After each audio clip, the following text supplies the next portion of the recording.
प्यारे बच्चों, आज हम संतुलित आहार के मुख्य अवयव और सहायक अवयव के बारे में चर्चा करेंगे। संतुलित आहार किसे कहते हैं? ऐसा आहार जिसमें सभी पोषक तत्व उचित मात्रा में उपस्थित हो, उसे हम संतुलित आहार कहते हैं। सभी पोषक तत्व कौन से? हमारे भोजन में मुख्य रूप से 5 पोषक तत्व है: कार्बोहाइड्रेट्स, खनिज लवण, प्रोटीन, विटामिन, वसा। कार्बोहाइड्रेट्स और वसा दोनों पोषक तत्वों से हमें ऊर्जा मिलती है। इसी प्रकार खनिज लवण और विटामिन दोनों पोषक तत्व हमारे लिए प्रतिरक्षा का कार्य करते हैं। और जो प्रोटीन है, प्रोटीन हमारे लिए शरीर वर्धक का कार्य करता है। यानी कि जो प्रोटीन से क्या होता है, इससे हमारी शरीर की टूट फूट और मरम्मत करने के लिए प्रोटीन की जरूरत होती है। अब हम इनके सोर्सेज के बारे में पढ़ेंगे। कार्बोहाइड्रेट्स हमें किस किस से मिलता है? कार्बोहाइड्रेट्स बेटा हमें अनाज, चावल और आलू से मिलता है मुख्यतः। इसके अलावा हमें शकरकंदी, गन्ना, पपीता, तरबूज, आम, मक्का और इनसे भी हमें कार्बोहाइड्रेट्स मिलता है। कार्बोहाइड्रेट्स से दुगनी ऊर्जा हमें वसा से मिलती है।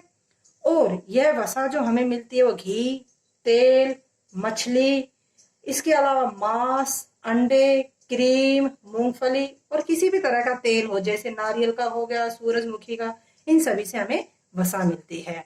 इसी प्रकार बेटा खनिज लवण जो है वो हमें हरी सब्जी और मसालों से मिलते हैं। यकृत से, अदरक, दूध, अंडे सभी से हमें खनिज लवण भी प्राप्त होते हैं। विटामिन में मुख्यतः फल और सब्जी आते हैं। प्रोटीन के लिए अंडे, दूध, दाल, पनीर, इसके अलावा जितनी भी दालें हैं, कोई भी हो, जैसे सोयाबीन की दाल, राजमा, मटर, ये सब इसमें दालों में आ जाती है। तो मुख्यतः हमें जो प्रोटीन मिलता है वो दालों से मिलता है।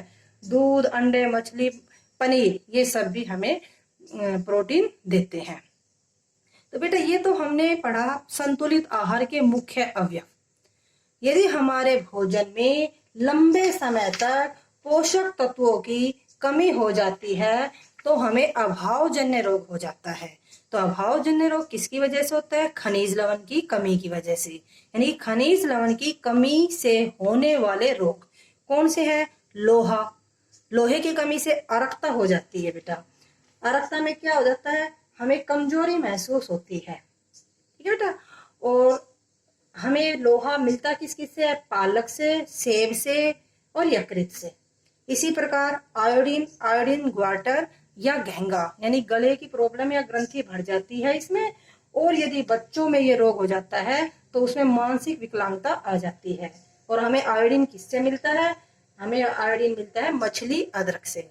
कैल्शियम, कैल्शियम की कमी से अस्थियां कमजोर होती है और खून का थक्का नहीं जमता, यानी कि हमारी हड्डियां कमजोर हो जाती है। और यदि हमारे पोषक तत्वों में कैल्शियम की कमी हो जाती है तो जो हमारा खून बह रहा है तो बहता ही रहता है।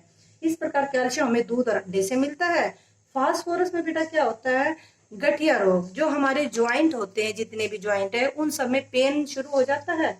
और इसके अलावा दंत क्षय, हमारे दांत जो है वो उनमें भी गिरने शुरू हो जाते हैं। और फास्फोरस हमें दूध, केला और अन्न से प्राप्त होता है। तो बेटा ये तो थे खनिज लवण की कमी से होने वाले रोग। इसी प्रकार जो हमारे पास विटामिन है, विटामिन की कमी से होने वाले रोग भी हैं। इसमें विटामिन ए, विटामिन ए से बेटा क्या होता है? रतौंधी। इसमें जिन बंदों को ये विटामिन ए की कमी से रोग होता है उन्हें कम दिखाई देता है या बिल्कुल ना के बराबर दिखाई देता है। तो इसको दूर करने के लिए हम क्या करते हैं?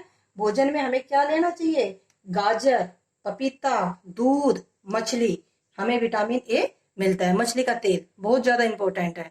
विटामिन बी से बेरी बेरी रोग होता है। इसमें क्या हो जाता है बेटा?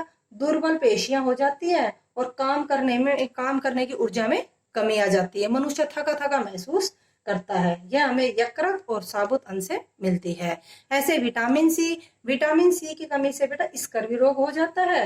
इसमें मसूड़ों से क्या खून निकलना शुरू हो जाता है। यदि घाव हो जाता है तो घाव भरने में भी बहुत ज्यादा समय लेता है। यह हमें मुख्यतः खट्टे पदार्थों में ज्यादा मिलता है, जैसे संतरा, टमाटर, आंवला, नींबू, इसके अलावा अमरूद और मिर्च में भी हमें विटामिन सी प्राप्त होता है। विटामिन डी से रिकेट्स, रिकेट्स में क्या होता है बेटा, हड्डियां कमजोर होकर मुड़ जाती हैं।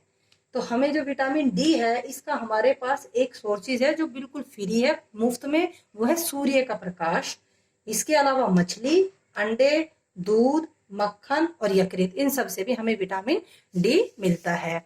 इसके अलावा बेटा हमारे भोजन जो के मुख्य अवयव के अलावा दो अवयव और हैं जिन्हें हम सहायक अवयव भी कहते हैं।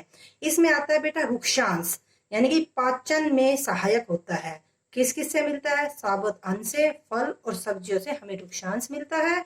और दूसरा जो हमारा सहायक अवयव है वो है पानी।